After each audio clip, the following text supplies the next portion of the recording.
guest, दूसरा famous teacher.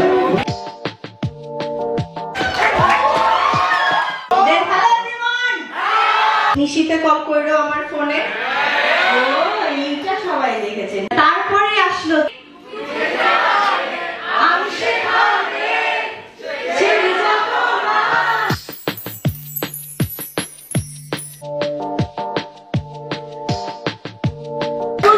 ঠিক আছে তিশা আপুর নাটক দেখছো, ঠিক আছে তুমি দেখো, সমস্যা নেই, পরে পড়তে হবে।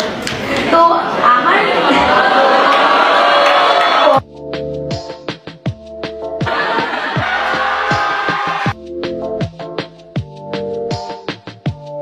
But I can't focus on camera when you are in front of me. Oh my God. এবং আপনাদের জন্য আমার অনেক অনেক ভালোবাসা। Thank you.